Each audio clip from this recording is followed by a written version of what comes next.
신앙생활 하는 우리에게 가장 무서운 적이 무엇일까요? 사람도 아니고 돈도 아니고 명예도 아닙니다.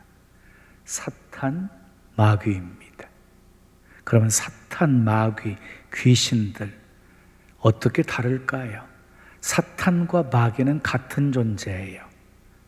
사탄이라고 하는 마귀, 성경은 이렇게 소개하고 있거든요. 귀신들은요, 사탄과 마귀가 부리는 졸개들이에요. 귀신들이에요.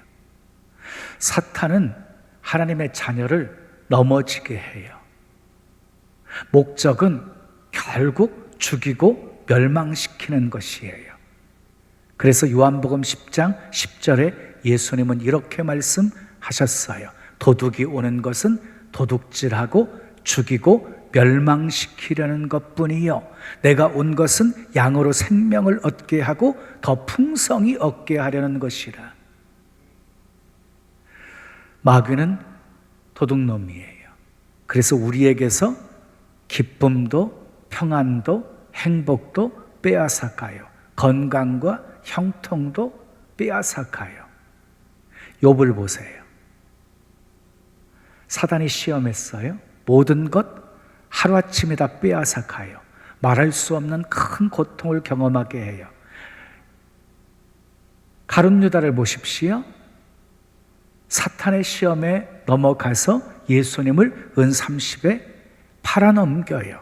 아나니와 삽비라를 보십시오. 사탄의 시험에 넘어가서 성령을 속이고 죽어요. 마가복음 4장 15절 말씀 우리 함께 읽어요. 시작. 말씀이 길가에 뿌려졌다는 것은 이들을 가리킴이니 곧 말씀을 들었을 때에 사탄이 즉시 와서 그들에게 뿌려진 말씀을 빼앗는 것이요 그랬어요. 말씀의 씨가 문제가 아니에요. 마음밭이 문제인 거예요. 길바닥 밭에 뿌려진 씨앗은 사단이 와가지고 다 빼앗아 가버려요. 다시 말해서 길바닥 밭은 마귀에게 점령당한 밭이에요. 그럼 어떻게 해야 돼요? 다시 마음밭을 기경해야 돼요. 회개하면서 다 뒤집어 엎어야 돼요. 그래서 옥토밭으로 만들어야 돼요. 그래야 하나님의 말씀을 빼앗기지 않아요. 마귀의 가장 강력한 무기 중에 하나가 거짓말이에요. 거짓말. 그래서 요한복음 8장 44절에 보면 마귀는 거짓말장이요 그리고 거짓의 아비다 라고 말씀하고 있어요.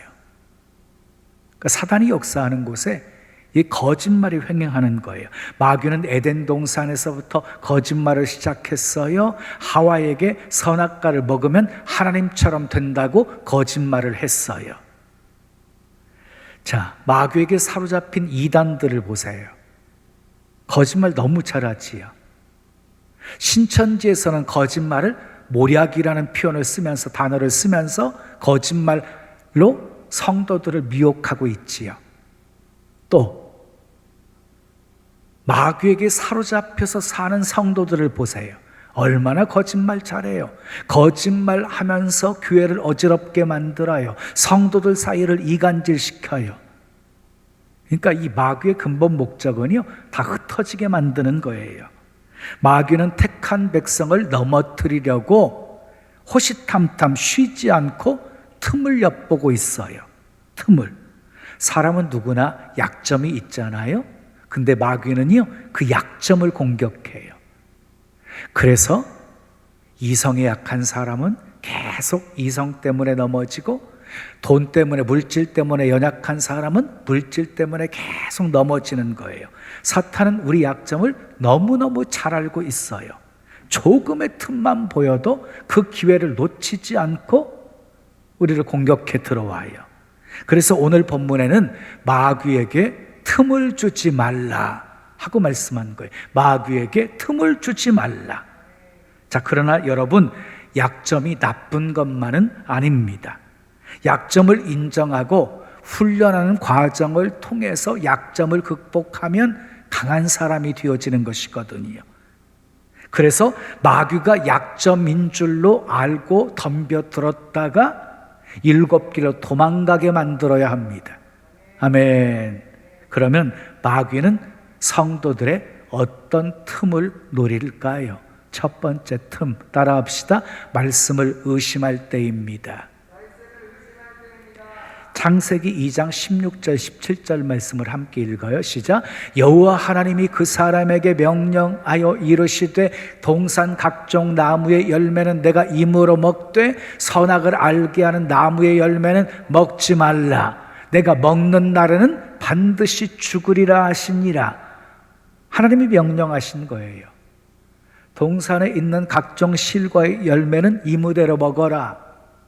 그러나 선악을 알게 하는 나무의 열매는 먹지 말라. 먹으면 반드시 죽는다. 그랬어요. 근데 사단이요, 의심을 심어주어요. 창세기 3장 4절 5절 말씀 읽어요. 시작. 너희가 결코 죽지 아니하리라. 너희가 그것을 먹는 날에는 너희 눈이 밝아져서 하나님과 같이 되어 선악을 알 줄 하나님이 아심이니라. 결코 죽지 않는다. 너희가 선악을 알게 하는 나무 열매를 먹으면 하나님처럼 될까 봐 금한 것이다. 의심을 심어 넣어 주어요. 하와가요, 사탄의 말을 들은 다음에 선악과를 바라보니까 먹음직도 하고 보암직도 하고 지혜롭게 할 만큼 탐스러운 열매로 보인 거예요. 그래서 결국은 자기가 따먹고 남편도 주워서 먹게 한 것이에요. 여러분, 말씀 의심하면 넘어집니다. 롯의 아내가 말씀을 의심하여서 뒤돌아보다가 소금기둥이 되었어요. 출애굽한 이스라엘 백성들, 광야에서 문제가 생기면 원망하고 불평하잖아요. 하나님의 말씀을 의심했기 때문이었어요. 여러분, 믿음의 반대말은 무엇인가요? 의심입니다. 의심. 의심하게 되어지면 인간관계가 깨져버려요. 인간관계가 무너져버려요. 의부증, 의처증, 얼마나 무서운 병이에요. 다윗과 사울과의 갈등도 결국 의심 때문에 발생한 것이었어요. 하나님과의 관계도 마찬가지입니다. 의심하기 시작하잖아요. 그러면 하나님과의 관계가 발전되어질 수가 없어요. 의심하게 되어지면 하나님의 역사는 중단되어져 버려요. 역사만 중단되어집니까? 염려, 걱정, 근심, 불안, 두려움, 원망, 불평, 좌절, 절망이 덮쳐와요. 또한 의심하면은요, 기도 응답도 없습니다. 하나님은 믿음을 기뻐하십니다. 믿음이 없이는 하나님을 기쁘시게 할 수 없다고 그랬습니다. 믿는 자 속에서 하나님은 역사하십니다. 할 수 있거든이 무슨 말이냐? 믿는 자에게는 능히 하지 못할 일이 없느니라. 믿으시면 크게 아멘. 무슨 말씀을 하시든지 그대로 하십시오. 믿음으로 하나님 영광 보며 사시기를 예수님의 이름으로 축원합니다. 두 번째 틈입니다. 따라해요. 상한 감정 해결하지 못할 때입니다. 오늘 읽은 본문의 말씀 함께 읽어요. 시작. 분을 내어도 죄를 짓지 말며 해가 지도록 분을 품지 말고 마귀에게 틈을 주지 말라 그랬어요. 분을 내어도 죄를 짓지 말래요. 그리고 그 분을 품고 있지 말래요. 그러니까 하루가 지나가기 전에 다 풀어버리라는 것이에요. 그렇게 하지 않으면 마귀에게 틈을 주게 되어진다는 것이에요. 분은 무엇을 말하는 것입니까? 화를 내는 것, 노여워하는 것, 격분하는 것을 말하는 것이지요. 세상에 화를 내지 않는 사람이 있을까요? 누구나 다 화를 내지요. 자주 내느냐? 가끔 내느냐? 잘 참느냐? 아니면 발산하고 폭발을 잘 하느냐? 이것의 차이일 뿐이지요. 미국의 정신의학자인 엘머 카이츠가 사람의 호흡에서 나오는 액체를 냉각시켜 보았는데 바닥에 무엇인가 가라앉아 있는 것이 보였대요. 침전물이 생긴 거예요. 그런데 그 색깔은요, 사람의 감정 따라서 색깔이 변하더래요. 화를 잔뜩 낸 상황에서 그 호흡을 냉각시켜 침전물의 색깔을 보았더니 짙은 갈색이었고요, 슬퍼하는 사람의 색은 회색이었고요, 무언가 후회하는 사람의 호흡에서 나온 침전물의 색깔은 핑크색이었답니다. 그 중에 화날 때 나온 짙은 그 갈색의 침전물을 흰 쥐에게 주사했더니 몇 분 안에 죽어버리더래요. 그러니까 다시 말해서 사람이 화를 낼 때에는 그 속에서 독소가 함께 나온다는 거예요. 1시간 동안 막 화를 내잖아요. 사람이 화를 내면 80명을 죽일 수 있는 무서운 독이 방출되어진다고 합니다. 마음이 상하셨습니까? 사람 붙잡고 하소연하지 마시고 하나님 앞에 나와서 속상하고 억울하고 아프고 슬픈 것들 다 토하면서 말씀드리십시오. 여러분에게 고통을 준 사람, 여러분이 감당치 못한 슬픔을 안겨준 사람, 주님의 이름으로 용서를 선포하십시오. 절대로 분을 품지 마세요. 마음 잘 지키세요. 그래서 마귀에게 틈을 주지 마세요. 아멘. 세 번째 틈입니다. 따라합시다. 기도하지 않을 때입니다. 예수님께서 십자가를 지시기 전에 제자들에게 너희가 다 나를 버리리라 하고 말씀하셔요. 그랬더니 제자들이 펄쩍 뛰면서 장담을 해요. 베드로는 힘있게 내가 주와 함께 죽을지언정 주를 부인하지 않겠다고 장담을 해요. 다른 제자들도 똑같이 절대로 주님을 부인하지 않겠다고 큰 소리를 쳤어요. 그런데 결과는 어떻게 되었어요? 제자들은요 다 뿔뿔이 도망쳐버리고 말았어요. 여러분, 의욕만 가지고 있으면 안 돼요. 의욕에는 반드시 실력이 뒷받침되어야 하는 거예요. 그러면 무엇이 실력일까요? 기도하는 거예요. 그래서 예수님께서 겟세마네 동산에서 제자들에게 시험에 들지 않도록 깨어있어 기도하라 하고 기도할 것을 당부하신 거예요. 기도하지 않거나 기도가 부족하게 되어지면 반드시 사탄이 틈을 타게 되어집니다. 사랑하는 여러분, 기도해서 영적 실력을 키우십시오. 아멘. 그래서 악한 세력들 다 물리치고 하나님의 뜻을 이루는 의의 병기로 쓰임 받으시기를 예수님의 이름으로 축원합니다.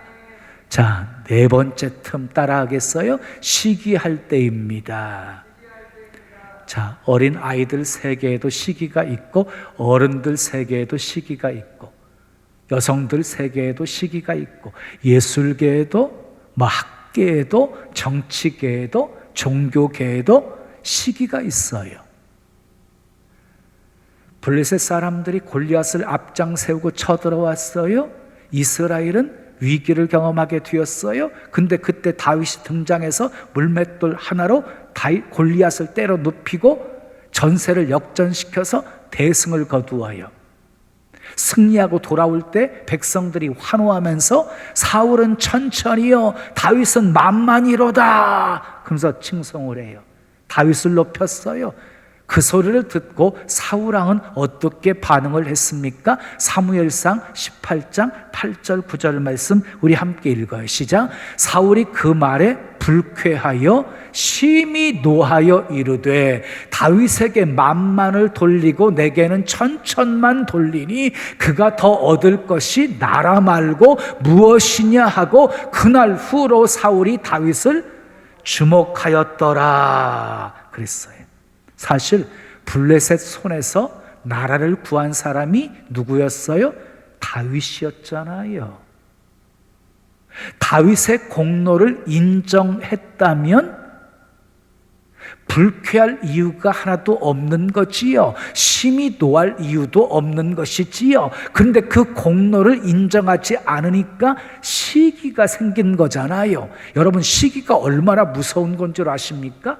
사울왕이 시기에서 어떻게 되었습니까? 이어지는 10절 말씀 함께 읽어요. 시작. 그 이튿날 하나님께서 부리시는 악령이 사울에게 힘있게 힘있게 내림에 그가 집안에서 정신없이 떠들어 대므로, 그래서 시기하는 사울왕에게요 악령이 힘있게 내렸어요. 그래서 미친 사람처럼 정신없이 막 소리치면서 떠드는 자가 되었어요. 거기다가요 저놈을 벽에 못 박아버리리라 하고 하면서요 저놈을 벽에 박아버리리라 소리치면서 다윗을 향해서 창을 2번이나 던져요. 시기가 자신을 망치는 것임을 우리는 사울왕을 통해서 보게 되어져요. 여러분, 다른 사람의 공로 인정하십시오. 그러면 시기에서 자유로울 수가 있습니다. 결국 사울왕은 어떻게 되었어요? 다윗을 죽이려고 혈안이 되어 살다가 자기가 죽는 것으로 끝나요. 하만도 보세요. 모르드게를 시기해서 모르드게를 자기 집에 있는 장대에 목을 달려고 했는데 그 장대에 자기 목이 달리게 되어져요. 시기한 자의 결말이었어요. 한 농부가 염소와 나귀를 기르고 있었습니다. 그런데 주인이 무거운 짐도 잘 실어 나르는 나귀를 사랑했어요. 그런 주인이 마음에 안 들었어요. 너무 싫었어요. 나귀를 향해서 시기하게 되어져요. 이 염소가요 이 나귀를 골탕 먹이기 위해서 나귀의 귀에다 대고 속삭였어요. 나귀야, 너처럼 불쌍한 동물은 없을 거야. 주인은 내게 힘든 일만 시키고 있으니 이런 억울한 일이 어디 있니? 내가 한 가지 꾀를 가르쳐 줄게. 짐을 싣고 개울을 건널 때면 일부러 넘어지거라. 그러면 주인은 내 몸이 쇠약해진 줄 알고 다시는 힘든 일을 시키지 않을 거야. 나귀가 그 말에 혹해가지고요 염소의 말을 듣고 개울을 건널때면 일부러 넘어졌어요. 넘어지니까 갑자기 주인이요 건강했던 나귀가 넘어지는 것을 보고 급히 의사를 불렀어요. 의사가 진단해 보더니 나귀의 기력이 약해졌으니 염소의 간을 먹이면 금방 낫는다고 처방을 해요. 주인이 염소를 잡아가지고 나귀를 먹였어요. 시기와 질투는요 부메랑과 같아요. 시기의 희생자는 항상 자신이에요. 그러므로 시기를 받는 자는 되어도 결코 시기하는 자가 되어서는 안 됩니다. 아멘. 마지막 5번째 틈이에요. 따라 합시다. 인간적인 생각이 앞설 때입니다.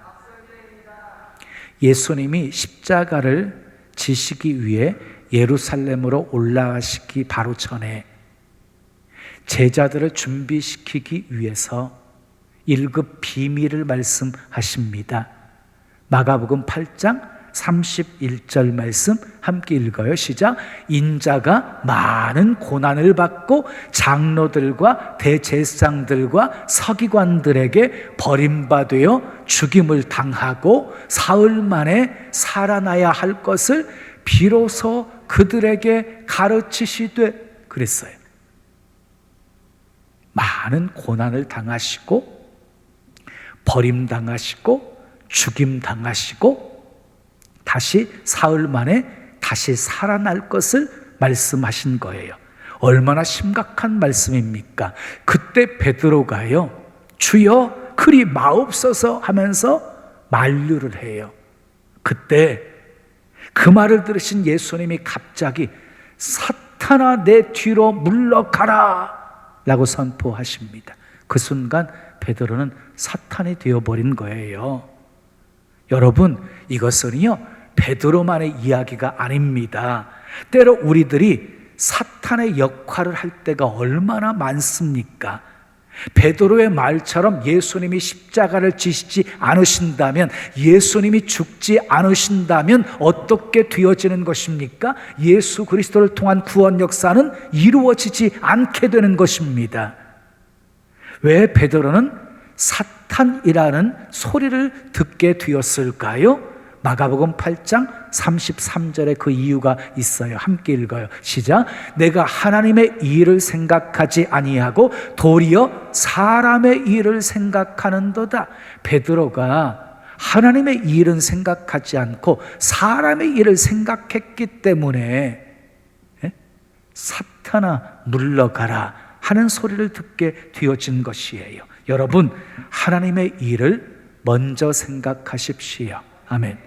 인간적인 생각이 앞서게 되어지면 반드시 사탄이 틈을 타게 되어져 있어요. 어떤 사람에게 사탄은 쉽게 틈을 탈까요?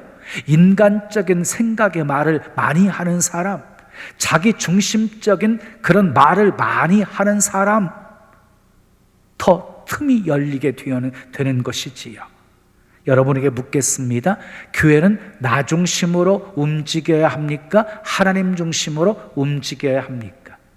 하나님 중심으로 움직여야 되지요. 그렇다면 모든 것 다 누구에게 맞춰야 돼요?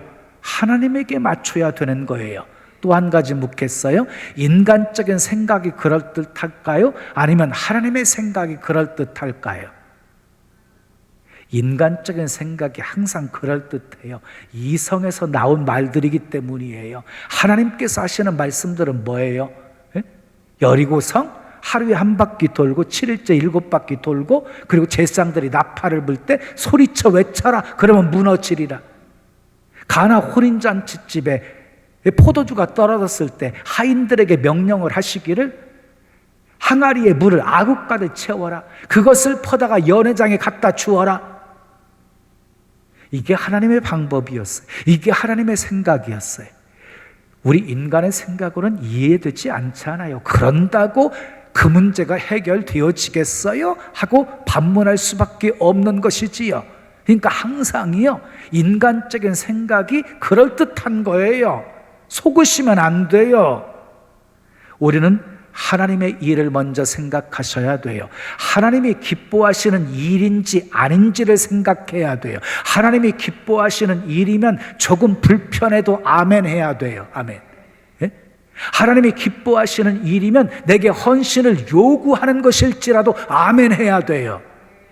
그래서 예수님 말씀처럼 자기를 부인하지 않으면 결코 자기에게 주어진 십자가를 지고 주님을 따를 수 없는 것이에요. 사랑하는 여러분, 사탄은 우는 사자처럼 두루 다니면서 지금도 삼킬자를 찾고 있습니다. 틈만 주면 들어옵니다. 말씀을 의심하면 들어옵니다. 상한 마음을 해결하지 못하면 들어옵니다.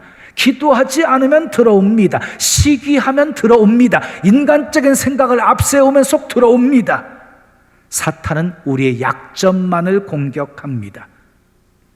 그래서 시험 든 사람이 또 시험에 들고, 넘어지는 사람이 또 넘어지고, 원망하고 불평하는 사람이 또 원망하고 불평하고, 상처받은 사람이 또 상처받고, 의심하는 사람이 또 의심하는 것입니다. 그 악순환에 반복되어지지 않도록 고리를 끊어버리셔야 돼요. 그러기 위해 은혜를 받아야 됩니다. 깨어 기도해야 됩니다. 믿음을 굳게 세워야 됩니다. 마귀를 대적해야 됩니다. 그래서 베드로전서 5장 8절 9절은 이렇게 말씀합니다. 함께 읽어요. 시작. 근신하라, 깨어라. 너희 대적 마귀가 우는 사자같이 두루 다니며 삼킬 자를 찾나니 어떻게 하래요? 너희는 믿음을 굳건하게 하여 그를 대적하라. 믿음을 굳건하게 해서 마귀를 대적하고 물리쳐야 하는 것이에요. 사랑하는 여러분, 한순간도 마귀에게 틈을 주지 마시고 말씀 붙들고 기도하시며 날마다 승리의 삶 사시기를 예수님의 이름으로 축원합니다. 축원합니다.